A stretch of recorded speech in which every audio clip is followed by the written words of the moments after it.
올해 추석은 내가 시댁 여왕 될 거예요. 며느리가 핸드폰 들고 소리쳤습니다. 저는 부엌에서 그 소리를 듣고 고개를 저었습니다. 여러분, 저는 박영자라고 합니다. 올해 68입니다. 며느리를 본 지 이제 10년째입니다. 처음엔 얌전하고 착한 줄 알았습니다. 하지만 시간이 지나면서 알았습니다. 이 며느리가 얼마나 체면을 중시하는 사람인지 말입니다. 추석을 일주일 앞둔 날이었습니다. 며느리가 손주 둘을 데리고 백화점에 간다고 했습니다. 한복을 사러 간다더군요. 저는 아무 말 하지 않았습니다. 한복쯤이야 사는 게 당연하니까요. 하지만 며느리 표정이 심상치 않았습니다. 뭔가 큰 계획이 있는 듯 했습니다. 저녁 때 돌아온 며느리와 손주들을 봤습니다. 손주들이 한복을 입고 있었습니다. 그런데 보통 한복이 아니었습니다. 비단 한복이었습니다. 빛이 났습니다. 손으로 만져보니 재질이 고급스러웠습니다. 얼마나 비쌀지 짐작이 갔습니다. 민지야, 한복 예쁘다. 얼마 주고 샀니? 야, 그냥 적당히 샀어요. 적당이라는 말이 수상했습니다. 며느리가 적당히 사는 걸 본 적이 없거든요. 항상 비싼 걸 사면서 세일해서 샀어요, 할인 받았어요, 이런 말만 했습니다. 하지만 저는 속지 않았습니다. 며느리 쇼핑 습관을 아니까요. 손주 둘을 봤습니다. 큰 손녀 지은이가 7살, 작은 손자 지훈이가 5살입니다. 두 아이 모두 한복이 불편한지 계속 옷을 잡아당겼습니다. 엄마, 이거 답답해요. 청바지 입으면 안 돼요? 안 돼. 할머니 댁 가는데 한복 입어야지. 저도 불편해요. 목이 조여요. 참아. 사진 찍을 때만 잘 서 있으면 돼. 사진 찍을 때만이라니요. 며느리는 아이들 한복을 사진용으로 산 겁니다. SNS에 올릴 사진 말입니다. 저는 며느리가 무슨 생각을 하는지 알았습니다. 추석 때 한복 입은 아이들 사진 찍어서 SNS에 올리고 사람들한테 와 너희 집 한복 예쁘다 이런 칭찬 받으려는 겁니다. 며느리는 요즘 SNS에 푹 빠져 있습니다. 매일 뭔가 올립니다. 아이들 사진, 음식 사진, 여행 사진. 그리고 댓글 확인하고 좋아요 수 세고 그러고 삽니다. 제 눈에는 이해가 안 됩니다. 남들한테 보여주려고 사는 건지 진짜로 행복해서 사는 건지 모르겠습니다. 며느리가 아이들 한복을 벗기기 시작했습니다. 조심조심 벗겼습니다. 마치 봄을 다루듯이요. 옷걸이에 걸어서 비닐 커버까지 씌웠습니다. 그리고 옷장 깊숙한 곳에 넣었습니다. 얘들아, 이 한복 추석 때까지 절대 만지면 안 돼. 알았지? 이은. 예. 엄마, 근데 우리 청바지는 언제 입어요? 추석 끝나고. 아이들이 풀이 죽었습니다. 새 옷 샀는데도 기뻐하지 않았습니다. 당연합니다. 입기 불편한 옷을 억지로 입어야 하니까요. 저는 그 모습을 보며 안타까웠습니다. 아이들은 편한 게 제일입니다. 뛰어놀 수 있고 움직이기 편한 옷이 좋은 옷입니다. 하지만 며느리는 그런 걸 모릅니다. 예쁘게 보이는 것만 중요합니다. 며느리가 거실에 앉아 핸드폰을 만지작거렸습니다. 아마 한복 사진을 보고 있는 것 같았습니다. 백화점에서 찍었나 봅니다. 혼자 웃으면서 뭔가 적고 있었습니다. 저는 슬쩍 봤습니다. 추석 준비 완료. 우리 아이들 한복 너무 예쁘죠? 이런 글을 쓰고 있더군요. 저는 한숨을 쉬었습니다. 며느리가 이러면 안 되는데 말입니다. 명절은 가족이 모이는 날입니다. 서로 얼굴 보고 밥 먹고 이야기하는 날입니다. 옷이 중요한 게 아니라 마음이 중요합니다. 하지만 며느리는 그걸 모릅니다. 겉모습만 신경 씁니다. 며느리 친구한테서 전화가 왔습니다. 스피커폰이어서 대화가 다 들렸습니다. 민지야, 한복 샀어? 나도 백화점 갔다 왔어. 응, 샀어. 비단 한복으로. 헐, 비싸지 않아? 괜찮아. 올해는 제대로 하려고. 너 시댁에서 인정받으려고 그러는 거지? 당연하지. 시어머니가 날 무시하는 것 같아서 속상했거든. 저는 깜짝 놀랐습니다. 제가 며느리를 무시했다고요? 저는 한 번도 며느리를 무시한 적 없습니다. 오히려 잘해주려고 애썼습니다. 하지만 며느리는 제가 자기를 무시한다고 생각하고 있었습니다. 그래서 한복을 비싸게 사서 저한테 인정받으려는 겁니다. 이번 추석에는 내가 완벽하게 준비할 거야. 음식도 많이 만들고 아이들도 예쁘게 입히고. 그럼 시어머니가 날 다시 볼걸? 그래, 화이팅. 전화를 끄는 며느리가 주먹을 쥐었습니다. 뭔가 다짐하는 표정이었습니다. 저는 그 모습을 보며 걱정이 됐습니다. 며느리가 너무 무리하는 것 같았습니다. 남한테 보여주려고 인정받으려고 애쓰는 겁니다. 그런 명절은 힘들기만 합니다. 밤이 됐습니다. 손주들이 잠들고 며느리도 방에 들어갔습니다. 저는 거실에 혼자 앉아 생각했습니다. 이번 추석이 걱정됐습니다. 며느리가 무슨 일을 벌일지 불안했습니다. 하지만 저는 아무 말 하지 않기로 했습니다. 며느리 스스로 깨달아야 했습니다. 거칠애가 아니라 진심이 중요하다는 걸 말입니다. 추석 사흘 전이었습니다. 며느리가 아침부터 부산하게 움직였습니다. 손주들을 깨워서 한복을 입혔습니다. 아이들이 졸린 눈을 비비며 투덜거렸습니다. 엄마, 왜 벌써 입어요? 추석 아직 안 됐잖아요. 사진 찍어야지. 빨리 입어. 졸려요. 참아. 금방 끝나. 저는 부엌에서 그 광경을 봤습니다. 며느리가 아이들을 인형처럼 다루고 있었습니다. 옷을 입히고 머리를 빗기고 신발까지 신겼습니다. 아이들은 꼭두각시 같았습니다. 표정이 없었습니다. 그저 엄마 시키는 대로 따를 뿐이었습니다. 며느리가 거실로 아이들을 데려왔습니다. 소파 앞에 세웠습니다. 그리고 핸드폰을 꺼냈습니다. 각도를 이리저리 바꿔가며 사진을 찍기 시작했습니다. 10장, 20장, 30장. 끝없이 찍었습니다. 지은아, 웃어. 더 크게. 엄마, 이제 그만. 안 돼. 한 장만 더. 지훈이는 손 내려. 언제까지 서 있어야 돼요? 조금만 참아. 저는 참아보기 힘들었습니다. 아이들이 불쌍했습니다. 아침 일찍 일어나서 불편한 옷 입고 엄마 사진기 앞에서 계속 서 있어야 했습니다. 이게 무슨 명절 준비입니까? 아이들 고문입니다. 1시간쯤 지났을까요? 며느리가 드디어 사진 찍기를 멈췄습니다. 아이들이 한숨을 쉬며 털썩 주저앉았습니다. 다리가 아팠나 봅니다. 며느리는 소파에 앉아 사진을 확인했습니다. 하나하나 들여다보며 고르기 시작했습니다. 이건 아니고 이것도 아니고. 아, 이게 제일 낫네. 손주들이 한복을 벗으려고 하자 며느리가 소리쳤습니다. 아직 안 돼. 사진 편집해야 해. 엄마, 우리 이제 벗어도 되잖아요. 만약에 사진 이상하면 다시 찍어야 하니까 그냥 입고 있어. 아이들이 울상이 됐습니다. 저는 참다 못해 나섰습니다. 민지야, 애들 좀 벗겨라. 불편해 보이잖니. 아, 잠깐만요. 금방 끝나요. 금방이 언제냐? 벌써 1시간 넘게 입고 있었어. 어머니는 모르세요. 요즘은 SNS가 중요해요. SNS가 아이들보다 중요하냐? 며느리가 대답하지 않았습니다. 그저 핸드폰만 들여다봤습니다. 사진에 필터를 씌우고 밝기를 조절하고 글씨를 넣었습니다. 저는 한숨을 쉬며 부엌으로 돌아왔습니다. 점심때가 됐습니다. 며느리가 드디어 사진 편집을 끝냈나 봅니다. 아이들한테 한복을 벗으라고 했습니다. 아이들이 환호하며 옷을 벗었습니다. 자유를 찾은 것처럼 기뻐했습니다. 그리고 바로 청바지로 갈아입었습니다. 며느리는 핸드폰을 들고 소파에 앉았습니다. SNS에 사진을 올리기 시작했습니다. 저는 슬쩍 봤습니다. 사진 밑에 긴 글을 쓰고 있었습니다. 올해 추석 준비 완료. 우리 집은 전통을 사랑하는 집안이에요.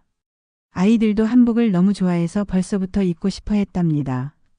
명절의 의미를 되새기며 가족과 함께하는 시간이 제일 소중하죠. 저는 기가 막혔습니다. 거짓말 천지였습니다. 아이들이 한복 좋아한다고요? 입기 싫어서 울상이었는데요. 전통을 사랑한다고요? 며느리는 전통보다 SNS를 더 사랑하는 사람인데요. 가족 시간이 소중하다고요? 사진 찍느라 아이들 고생시켰는데요. 며느리가 게시물을 올렸습니다. 그리고 핸드폰을 내려놓지 않았습니다. 계속 화면을 들여다봤습니다. 댓글이 달리는지 확인하는 겁니다. 좋아요 수를 세는 겁니다. 5분도 안 돼서 댓글이 달리기 시작했나 봅니다. 며느리 얼굴이 환해졌습니다. 어머니, 벌써 좋아요 100개 넘었어요. 그래, 이 댓글 봐요. 다들 한복 예쁘다고 해요. 그래, 잘 됐네. 며느리는 신이 났습니다. 핸드폰을 들고 이리저리 다니며 댓글을 읽었습니다. 혼자 웃고 혼자 좋아했습니다. 저는 그 모습을 보며 안타까웠습니다. 며느리가 진짜 행복을 놓치고 있었습니다. 진짜 행복은 아이들이 편하게 웃는 거였습니다. 가족끼리 편하게 시간 보내는 거였습니다. 누가 뭐라고 하든 상관없이 우리끼리 즐거운 거였습니다. 하지만 며느리는 그걸 몰랐습니다. 남들 시선만 신경 썼습니다. 저녁 때였습니다. 며느리가 또 핸드폰을 확인했습니다. 어머니, 좋아요 500개 넘었어요. 제 인생 최고 기록이에요. 그래, 축하한다. 친구들이 다 부러워해요. 한복 어디서 샀냐고 물어봐요. 그래서 뭐라고 했니? 백화점에서 샀다고 했죠. 명품 브랜드라고. 저는 고개를 끄덕였습니다. 하지만 속으로는 걱정이 됐습니다. 며느리가 너무 허영에 빠져 있었습니다. 좋아요 수에 중독된 것 같았습니다. 이러다 큰일 나겠다 싶었습니다. 밤이 됐습니다. 손주들이 잠들었습니다. 며느리는 여전히 핸드폰을 보고 있었습니다. 댓글에 답글을 달고 다른 사람들 SNS를 구경하고 비교하고 그렇게 시간을 보냈습니다. 저는 며느리한테 물었습니다. 민지야, 한복 얼마 줬니? 그냥 적당히요. 솔직하게 말해봐. 얼마야? 100만 원이요. 뭐? 두 벌 합쳐서요. 한 벌에 50만 원씩. 저는 말문이 막혔습니다. 100만 원짜리 한복이라니요. 그것도 아이들 옷인데요. 아이들은 금방 자랍니다. 내년이면 못 입습니다. 100만 원이 한순간에 사라지는 겁니다. 미쳤니? 100만 원을 아이들 한복에? 어머니는 몰라요. 요즘 이 정도는 해야 해요. 이 정도는 해야 한다니? 누가 그러던? 친구들 다 그래요. 명절 때는 제대로 입혀야 한다고. 친구들이 뭐가 중요해? 우리 형편에 맞게 사야지. 며느리가 입을 삐죽거렸습니다. 제 말이 마음에 안 든 겁니다. 하지만 저는 계속 말했습니다. 그 돈이면 아이들 학원비 몇 달치야. 그걸 한복에 쓰다니. 어머니, 그만하세요. 제 돈으로 산 거예요. 내 돈이든 뭐든 그건 낭비야. 며느리가 일어나서 방으로 들어갔습니다. 화가 난 겁니다. 저는 한숨을 쉬었습니다. 추석 당일이 됐습니다. 며느리는 새벽부터 일어나 준비를 시작했습니다. 음식도 만들고 집 청소도 하고 아이들도 씻겼습니다. 저는 거들려고 했지만 며느리가 사양했습니다. 괜찮아요, 어머니. 제가 다 할게요. 혼자 하면 힘들잖니. 괜찮아요. 완벽하게 하고 싶어서요. 또 완벽이라는 단어가 나왔습니다. 며느리는 모든 걸 완벽하게 하려고 했습니다. 남들한테 완벽한 며느리로 보이고 싶었습니다. 하지만 세상에 완벽한 건 없습니다. 그걸 모르는 겁니다. 아침 10시쯤 며느리가 손주들을 불렀습니다. 한복 입을 시간이었습니다. 아이들이 또 투덜거렸습니다. 엄마, 꼭 입어야 돼요. 당연하지. 오늘이 추석이잖아. 답답해요. 조금만 참아. 할머니 댁 갔다 오면 바로 벗어도 돼. 며느리가 아이들한테 한복을 입혔습니다. 그리고 거울 앞에 세워서 다시 확인했습니다. 옷깃을 정리하고 매듭을 고치고 머리를 빗겼습니다. 30분이 넘게 걸렸습니다. 며느리도 한복을 입었습니다. 자기 한복도 비쌌습니다. 100만 원은 넘어 보였습니다.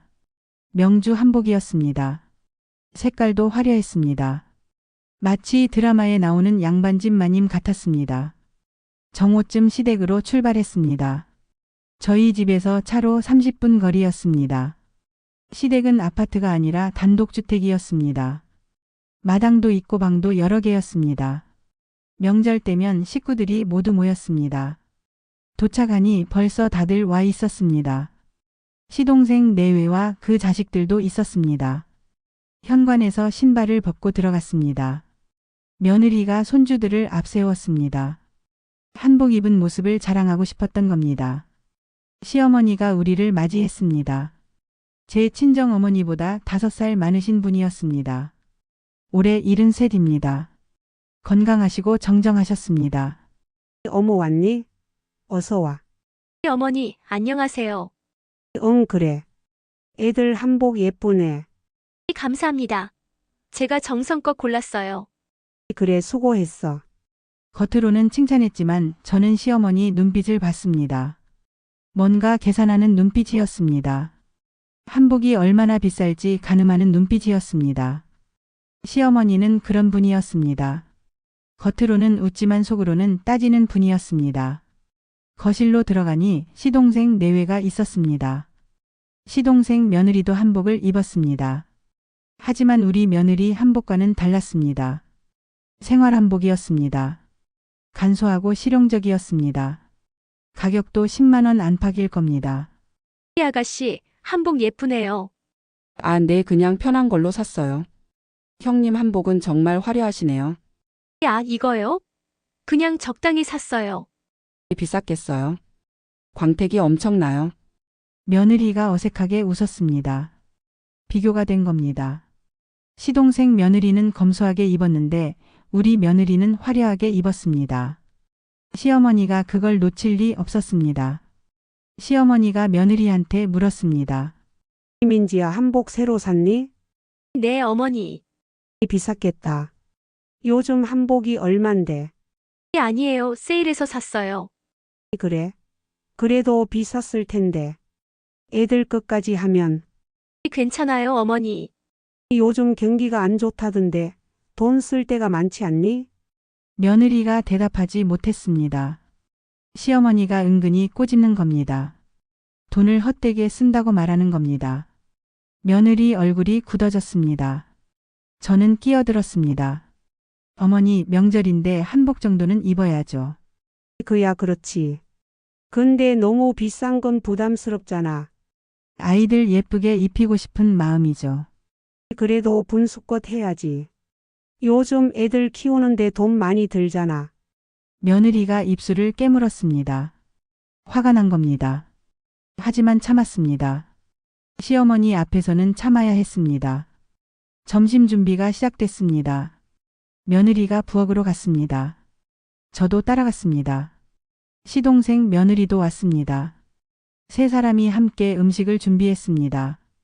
며느리가 전을 부치기 시작했습니다. 한복을 입고 전을 부치는 겁니다. 위험했습니다. 기름이 튈 수 있었습니다. 저는 말했습니다. 민지야, 앞치마라도 둘러라. 괜찮아요. 기름 튀면 어떡하려고? 조심할게요. 고집이 셌습니다. 한복 입은 모습을 보여주고 싶었던 겁니다. 시어머니한테, 시동생네한테 보여주고 싶었던 겁니다. 자기가 얼마나 완벽한 며느리인지 말입니다. 하지만 세상 일이 마음대로 되던가요. 전을 뒤집다가 기름이 튀었습니다. 며느리 한복 소매에 기름이 튀었습니다. 작은 점이었지만 확실히 보였습니다. 야, 봐라, 그러니까 앞치마 두르라고 했잖아. 며느리가 황급히 소매를 확인했습니다. 기름 얼룩이 있었습니다. 얼굴이 새하얘졌습니다. 어떡해. 이거, 형님 괜찮아요. 나중에 세탁소 맡기면 돼요. 그래야겠네요. 하지만 며느리 표정이 이상했습니다. 뭔가 다른 생각을 하는 것 같았습니다. 저는 그 표정을 봤습니다. 불안한 예감이 들었습니다. 점심을 먹으면서도 며느리는 계속 소매를 만졌습니다. 기름 얼룩을 확인하는 겁니다. 신경이 쓰이나 봅니다. 저는 며느리가 무슨 생각을 하는지 알 것 같았습니다. 혹시 이 한복을 반품하려는 건 아닐까? 그런 생각이 들었습니다. 식사가 끝나고 설거지를 했습니다. 며느리가 또 한복 입고 설거지를 했습니다. 물이 튈 수 있는데도 말입니다. 저는 정말 이해할 수 없었습니다. 점심을 먹고 나니 오후 2시쯤 됐습니다. 아이들이 지루해하기 시작했습니다. 어른들은 거실에 앉아 이야기를 나눴지만 아이들은 할 게 없었습니다. TV를 보거나 핸드폰 게임을 하거나 그게 전부였습니다. 지은이가 밖에 나가서 놀고 싶다고 했습니다. 엄마, 밖에 나가도 돼요? 안 돼. 한복 더러워져. 그럼 언제 놀아요? 집 가서. 아이는 풀이 죽어서 구석에 앉았습니다. 지훈이도 답답했나 봅니다. 계속 웃깃을 잡아당기고 저고리를 만지고 불편해했습니다. 목이 조인다고 계속 불평했지만 며느리는 참으라고만 했습니다. 그러다 사건이 터졌습니다. 지훈이가 화장실에 갔다가 나왔는데 표정이 이상했습니다. 뭔가 잘못된 것 같았습니다. 며느리가 다가가서 확인했습니다. 그리고 비명을 질렀습니다. 야, 이게 뭐야? 아이가 화장실에서 실수를 한 겁니다. 한복 바지에 조금 묻었습니다. 며느리 얼굴이 하얗게 질렸습니다. 소리를 지르는 바람에 거실에 있던 사람들이 다 쳐다봤습니다. 시어머니도 시동생네도 모두 봤습니다. 이걸 어떻게? 저는 다가갔습니다. 민지야, 괜찮아. 애들이 그럴 수 있지. 괜찮긴요. 이거 100만 원짜리인데. 목소리가 커졌습니다. 며느리가 당황해서 아이를 데리고 화장실로 갔습니다. 저도 따라갔습니다. 며느리가 한복을 벗기면서 계속 어떻게 중얼거렸습니다. 세탁소 맡기면 되잖니. 특수 세탁해야 하는데. 돈이 또 들어요. 며느리가 화를 냈습니다. 아이한테가 아니라 상황에 화를 낸 겁니다. 하지만 목소리에 짜증이 묻어났습니다. 지훈이가 그걸 눈치채고 울먹이기 시작했습니다. 엄마 미안해요. 괜찮아. 엄마가 화낸 거 아니야. 하지만 목소리는 여전히 짜증스러웠습니다. 제 마음이 아팠습니다. 지훈이를 씻기고 여벌 옷으로 갈아입혔습니다. 며느리가 더러워진 한복을 비닐봉지에 넣었습니다. 표정이 참 어두웠습니다. 거실로 돌아왔더니 이번엔 지은이가 문제였습니다. 간식으로 나온 떡을 먹다가 떨어뜨린 겁니다. 조청이 묻은 떡이었습니다. 한복 치마에 그대로 떨어졌습니다. 끈적끈적한 조청이 치마에 번졌습니다. 엄마, 또. 오늘 뭐 하는 날이야? 며느리가 달려와서 물티슈로 닦기 시작했습니다. 하지만 조청은 잘 지워지지 않았습니다. 오히려 번졌습니다. 자국이 더 커졌습니다. 야, 진짜. 시동생 며느리가 다가왔습니다. 형님, 제가 도와드릴까요? 아니요, 괜찮아요. 하지만 괜찮지 않았습니다. 며느리는 점점 초조해졌습니다. 100만 원짜리 한복이 순식간에 망가지고 있었습니다. 소매에 기름, 바지에 얼룩, 치마에 조청. 며느리 얼굴이 점점 어두워졌습니다. 오후 4시쯤 며느리가 아이들 한복을 모두 벗겼습니다. 더 이상은 못 참겠다는 표정이었습니다. 아이들은 편한 옷으로 갈아입고 신나게 뛰어놀기 시작했습니다. 그제야 웃음소리가 났습니다. 며느리는 한복을 가방에 조심스럽게 넣었습니다. 표정이 복잡했습니다. 저는 며느리를 지켜봤습니다. 뭔가 계획하는 것 같았습니다. 눈빛이 심상치 않았습니다. 저녁 6시쯤 집으로 돌아왔습니다. 차 안에서 며느리가 계속 한숨을 쉬었습니다. 이거 어떡하지? 뭘?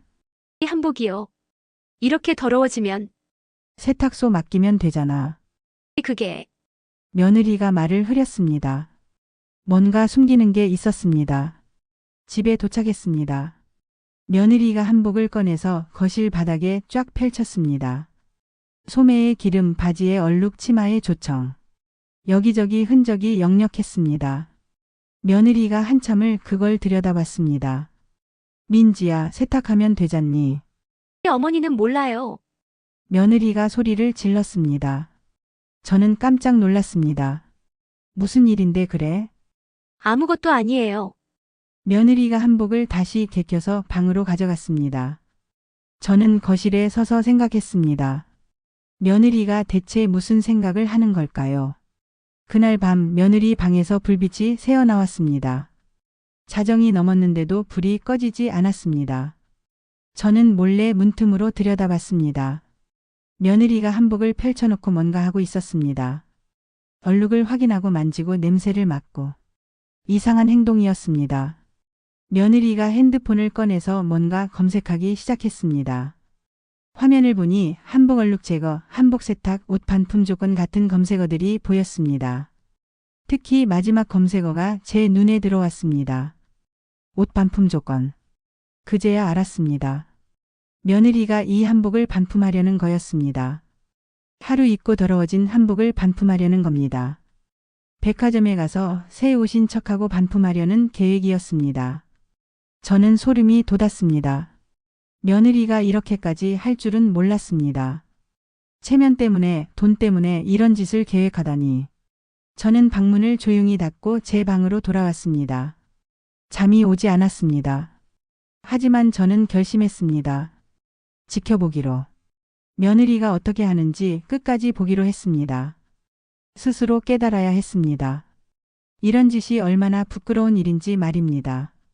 추석 다음 날 아침이었습니다. 며느리가 일찍 일어났습니다. 평소보다 1시간이나 일찍 일어난 겁니다. 저는 부엌에서 그 모습을 봤습니다. 며느리가 한복을 들고 현관으로 나가려고 했습니다. 민지야, 어디 가니? 야, 세탁소요. 한복 맡기러요. 이렇게 일찍? 네, 일찍 가야 사람 없어서 좋아요. 이상했습니다. 세탁소는 9시에 열리는데 지금은 8시도 안 됐습니다. 하지만 저는 아무 말 하지 않았습니다. 며느리가 무엇을 하는지 지켜보기로 했으니까요. 며느리가 나간 뒤 저는 창문으로 내다봤습니다. 며느리가 차를 타고 갔습니다. 방향이 이상했습니다. 우리 동네 세탁소는 반대편인데 다른 쪽으로 가는 겁니다. 저는 확신했습니다. 며느리가 거짓말을 하고 있다는 걸. 1시간쯤 지났습니다. 며느리가 돌아왔습니다. 손에 한복이 없었습니다. 대신 영수증 같은 걸 들고 있었습니다. 한복 맡겼니?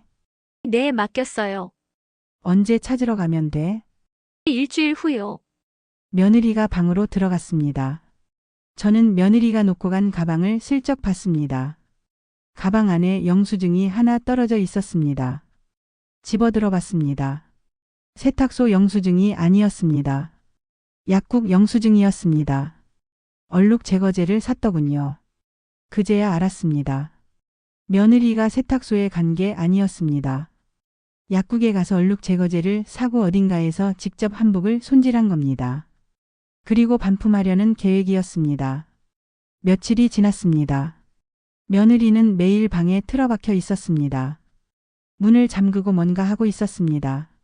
저는 가끔 문 앞을 지나가며 안을 살폈습니다. 며느리가 한복을 펼쳐놓고 작업하는 모습이 보였습니다. 어느 날 저녁이었습니다. 며느리 방에서 이상한 냄새가 났습니다. 향수 냄새였습니다. 진한 향수 냄새가 복도까지 퍼졌습니다. 저는 문을 두드렸습니다. 민지야, 괜찮니? 네, 괜찮아요. 무슨 냄새가 이렇게 나? 야, 향수 뿌렸어요. 좀 답답해서요. 거짓말이었습니다. 며느리가 한복에 향수를 뿌리고 있는 겁니다. 생활 냄새를 지우려고 말입니다. 조청 냄새, 음식 냄새, 사람 냄새. 모두 지우고 새 옷처럼 만들려는 거였습니다. 일주일이 지났습니다. 며느리가 아침 일찍 또 나갔습니다. 이번에는 제대로 차려입고 나갔습니다. 화장도 했습니다. 손에는 백화점 쇼핑백을 들고 있었습니다. 한복을 넣은 쇼핑백이었습니다. 오늘은 어디 가니? 백화점이요. 볼 게 있어서요. 한복은? 야, 이거요? 교환하려고요. 사이즈가 안 맞아서요. 또 거짓말이었습니다. 사이즈가 안 맞으면 진작에 교환했어야지. 왜 추석 지나고 일주일 후에 가는 겁니까? 반품하러 가는 게 분명했습니다. 저는 결심했습니다. 며느리를 따라가기로. 이 일이 어떻게 끝나는지 끝까지 보기로 했습니다. 며느리가 차를 타고 나간 뒤 저도 택시를 불렀습니다. 며느리가 간 백화점으로 가라고 했습니다. 백화점에 도착했습니다. 큰 백화점이었습니다. 명품관이 있는 곳이었습니다. 저는 멀리서 며느리를 지켜봤습니다. 며느리가 한복 매장으로 들어갔습니다. 저는 옆 매장에서 몰래 지켜봤습니다.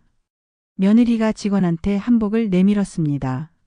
뭔가 말을 하고 있었습니다. 직원이 한복을 받아서 펼쳐보기 시작했습니다. 하나하나 확인했습니다. 소매, 바지, 치마. 구석구석 살폈습니다. 며느리는 태연한 척했습니다. 미소까지 지었습니다. 하지만 저는 알았습니다. 며느리 손이 떨리고 있다는 걸. 긴장하고 있다는 걸. 들킬까 봐두려워하고 있다는 걸. 직원이 한복을 코에 가까이 대더니 냄새를 맡았습니다. 그리고 표정이 미묘하게 변했습니다. 뭔가 이상하다는 표정이었습니다. 며느리 얼굴이 굳어지기 시작했습니다. 직원이 한복을 더 자세히 살폈습니다. 소매를 들여다보고 치마 안쪽을 확인하고 옷깃을 만져봤습니다. 그리고 며느리한테 뭔가 물어봤습니다. 며느리가 대답하는 모습이 보였습니다. 하지만 자신 없어 보였습니다. 직원이 다른 직원을 불렀습니다.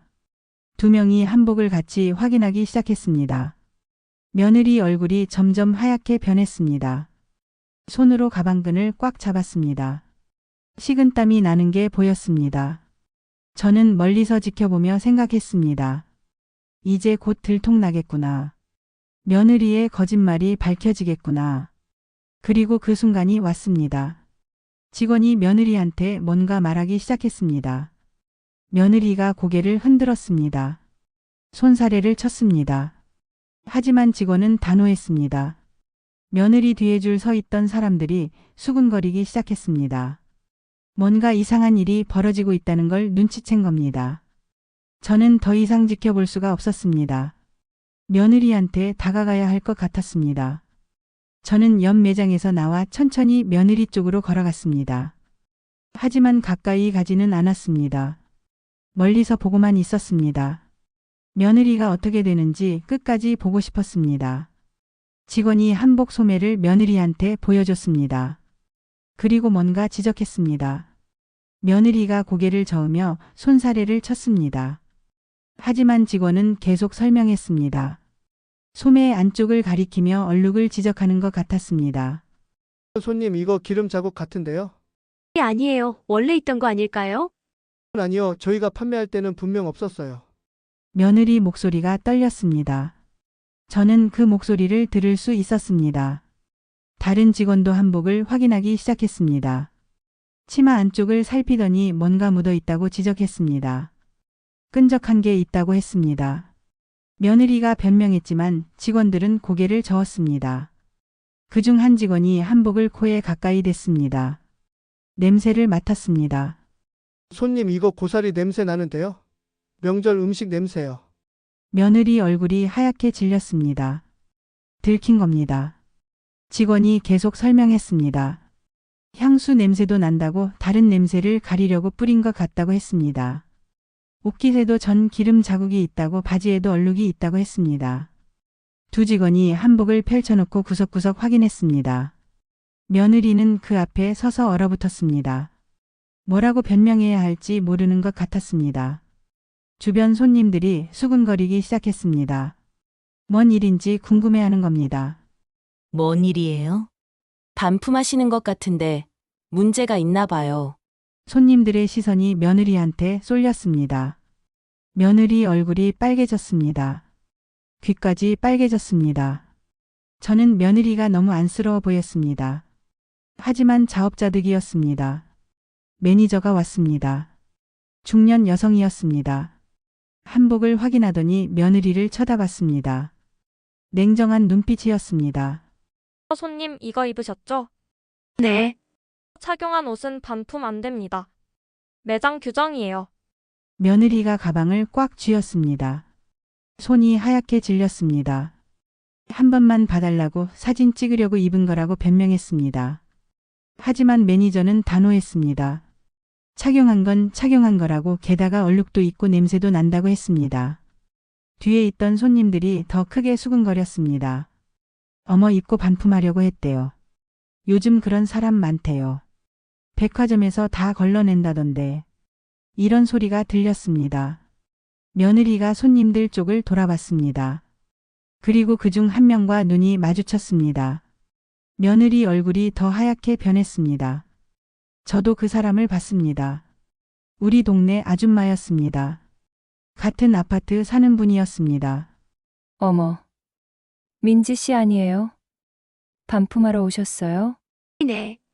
동네 아줌마가 상황을 파악한 것 같았습니다. 직원들이 한복을 확인하는 모습, 며느리의 당황한 얼굴, 주변 사람들의 수근거림. 다 보고 있었습니다. 옆 사람한테 뭔가 속삭이기 시작했습니다. 매니저가 한복을 며느리한테 돌려줬습니다. 반품은 안 된다고 가져가라고 했습니다. 며느리가 떨리는 손으로 한복을 받았습니다. 쇼핑백에 넣으려고 하는데 손이 떨려서 잘 안 들어갔습니다. 직원이 대신 넣어줬습니다. 며느리가 작은 목소리로 사과하고는 매장을 나왔습니다. 비틀거리며 걸었습니다. 동네 아줌마가 그 뒷모습을 지켜봤습니다. 그리고 계속 옆 사람과 속상했습니다. 저는 알았습니다. 이 소문이 동네에 퍼질 거라는 걸. 며느리가 백화점을 빠져나갔습니다. 저는 뒤따라 나갔습니다. 며느리가 주차장으로 갔습니다. 차에 올라타더니 한참을 그대로 앉아 있었습니다. 운전을 못하는 것 같았습니다. 손이 떨려서요. 저는 멀리서 지켜봤습니다.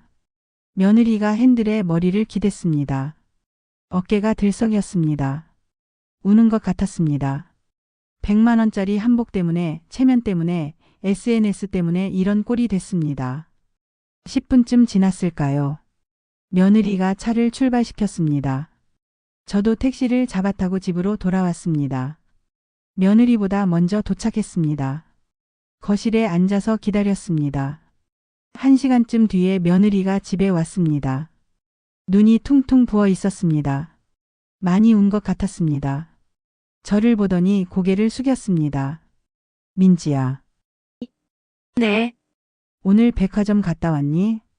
어머니가 보셨어요? 응, 봤어. 며느리가 바닥에 주저앉았습니다. 그리고 울기 시작했습니다. 소리 내어 울었습니다. 저는 그 옆에 앉았습니다. 등을 토닥여줬습니다. 며느리가 한참을 울었습니다. 모든 게 무너진 겁니다. 체면도 자존심도 계획도 다 무너졌습니다. 100만 원은 그대로 날아갔고 동네 사람한테 들켰고 시어머니한테도 들켰습니다. 최악의 상황이었습니다. 저는 며느리를 보며 생각했습니다.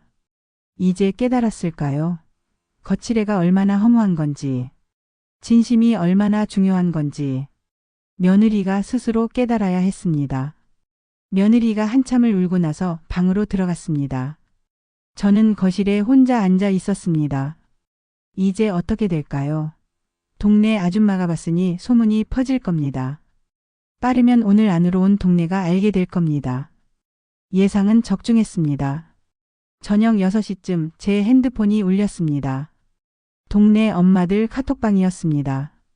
평소에는 조용한 방인데 갑자기 메시지가 쏟아졌습니다. 저는 핸드폰을 열어봤습니다. 첫 번째 메시지는 동네 아줌마가 보낸 거였습니다.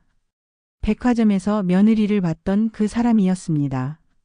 여러분, 오늘 백화점에서 깜짝 놀랄 일 봤어요. 그 밑으로 댓글이 달리기 시작했습니다. 뭔데요? 얘기해 주세요. 궁금해요. 사람들이 관심을 보였습니다. 동네 아줌마가 계속 메시지를 보냈습니다. 아파트 사는 며느리 있잖아요. 한복 입고 반품하다가 걸렸어요. 제 심장이 철렁했습니다. 호수까지 공개한 겁니다. 우리 집이었습니다. 댓글이 폭발적으로 달렸습니다. 헐, 진짜요? 한복 입고 반품이요? 대박, 요즘도 그런 사람이 있어요. 완전 쪽팔리겠다. 저는 핸드폰을 내려놓을 수가 없었습니다. 계속 읽게 됐습니다. 동네 아줌마가 자세히 설명하기 시작했습니다. 추석 때 입었던 한복을 반품하려다 직원한테 걸렸다고 기름 자국이랑 음식 냄새 때문에 들통났다고 향수까지 뿌려서 가리려고 했다고. 모든 걸 봤던 겁니다. 메시지는 계속 올라왔습니다. 어머, 진짜 민망하겠다. 저 며느리 SNS 보면 맨날 자랑하던데 그러게요. 한복 사진 올렸었잖아요. 완전 허세였네. 누군가 며느리 SNS까지 들춰보고 있었습니다. 며느리가 추석 전에 올렸던 한복 사진 말입니다. 그 사진까지 카톡방에 퍼졌습니다. 우리 집은 전통을 사랑하는 집안이에요 라고 쓴 글까지 함께요. 전통은 개뿔, 반품 사랑하는 집안이지. 완전 웃기네요. 애들한테 100만 원짜리 입혔다면서요. 그걸 반품하려고? 돈이 아까웠나 보죠. 댓글이 100개를 넘어갔습니다. 온 동네 사람들이 다 보고 있는 겁니다. 며느리 이야기를 하고 있는 겁니다. 저는 가슴이 답답했습니다. 며느리가 이걸 알면 얼마나 충격받을까요? 저녁 7시쯤 며느리가 방에서 나왔습니다. 눈이 퉁퉁 부어 있었습니다. 저한테 물었습니다. 어머니, 저녁 드셨어요? 아직 안 먹었어. 제가 차릴게요. 며느리가 부엌으로 갔습니다. 밥을 차리기 시작했습니다. 하지만 손이 떨렸습니다. 그릇을 떨어뜨릴 뻔했습니다. 제가 가서 도왔습니다. 민지야, 내가 할게. 너 쉬어. 괜찮아요. 괜찮지 않아 보이는데. 어머니, 죄송해요. 며느리가 눈물을 글썽였습니다. 저는 며느리 어깨를 두드렸습니다. 이제 알았으면 됐어. 네. 저녁을 먹는데 며느리 핸드폰이 울렸습니다. 카톡 알림이었습니다. 며느리가 핸드폰을 확인했습니다. 그리고 얼굴이 새하얗게 변했습니다. 손에서 핸드폰이 떨어질 뻔했습니다. 무슨 일이야? 동네 카톡방에 며느리가 핸드폰을 제게 보여줬습니다. 저도 들어가 있던 그 카톡방이었습니다. 며느리도 이미 다 봤습니다. 100개가 넘는 댓글을, 자기 SNS 캡처 사진을, 사람들의 비웃음을. 며느리가 식탁에 엎드렸습니다. 그리고 울기 시작했습니다. 소리 내어 울었습니다. 온 동네가 자기를 비웃고 있다는 걸 안 겁니다. 체면을 중시하던 며느리한테는 죽음보다 더한 일이었을 겁니다. 다음 날 아침 며느리가 손주들을 유치원에 데려다 주러 나갔습니다. 하지만 10분도 안 돼서 돌아왔습니다. 얼굴이 창백했습니다. 벌써 왔니? 유치원은? 못 갔어요. 왜? 아줌마들이 쳐다봐요. 수군거려요. 동네 사람들이 며느리를 보고 수근거린 겁니다. 며느리가 지나가면 뒤에서 속닥거리고 쳐다보고 손가락질했을 겁니다. 며느리는 그 시선을 견디지 못한 겁니다. 애들도 물어봤어요. 엄마 왜 사람들이 저렇게 쳐다보냐고. 며느리가 또 울기 시작했습니다. 저는 며느리를 안아줬습니다. 가엾었습니다. 하지만 배워야 했습니다. 거칠애가 얼마나 무서운 결과를 낳는지 말입니다. 며칠이 지났습니다. 며느리는 집 밖으로 나가지 않았습니다. 장도 안 보고 산책도 안 하고 그냥 집에만 있었습니다. 사람들 시선이 무서웠던 겁니다. 손주 지은이가 유치원에서 돌아와서 울었습니다. 할머니, 친구들이 이상한 말 해요. 무슨 말? 엄마가 나쁜 짓 했다고. 옷 훔치려고 했다고. 제 가슴이 철렁했습니다. 아이들 귀에까지 들어간 겁니다. 엄마들이 얘기하는 걸 아이들이 듣고 유치원에서 퍼뜨린 겁니다. 지은이가 친구들한테 놀림받고 있었습니다. 며느리가 그 얘기를 듣고 방에 들어가 버렸습니다. 나오지 않았습니다. 저녁도 안 먹고 아이들 재우는 것도 저한테 맡기고 그냥 방에만 있었습니다. 저는 걱정이 됐습니다. 며느리가 너무 힘들어하는 것 같았습니다. 이 정도일 줄은 몰랐습니다. 소문이 이렇게 빨리 이렇게 넓게 퍼질 줄은 몰랐습니다. 며느리의 삶이 완전히 무너지고 있었습니다. 하지만 한편으로는 생각했습니다. 이제야 깨달을까요? 진짜 중요한 게 뭔지. SNS 좋아요가 아니라 진심이라는 걸. 남들 눈이 아니라 가족이 중요하다는 걸. 며느리가 이 시련을 통해 변하길 바랐습니다. 일주일이 지났습니다.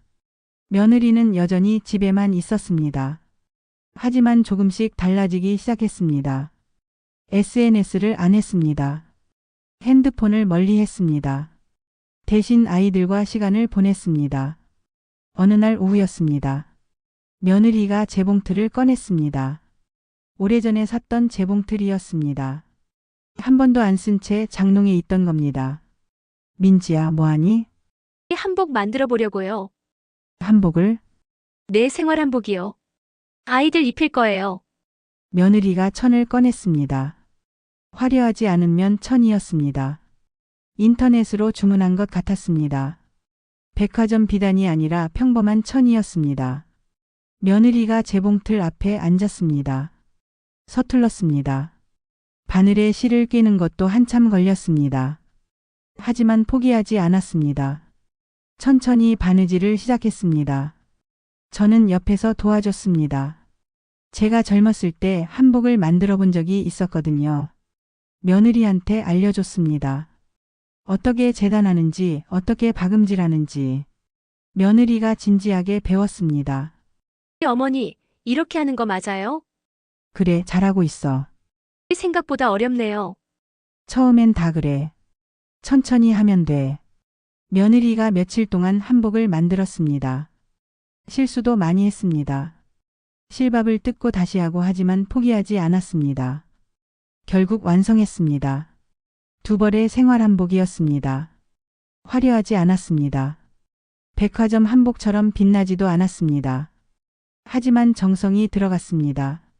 며느리 손으로 직접 만든 거였습니다. 며느리가 아이들한테 입혔습니다. 엄마, 이거 엄마가 만든 거예요? 응, 엄마가 만들었어. 우와, 엄마 대단해. 아이들이 좋아했습니다. 편했습니다. 뛰어놀 수 있었습니다. 답답하지 않았습니다. 100만 원짜리 한복보다 훨씬 좋아했습니다. 며느리가 아이들과 공원으로 갔습니다. 일주일 만에 밖에 나가는 거였습니다. 아이들이 한복 입고 뛰어놀았습니다.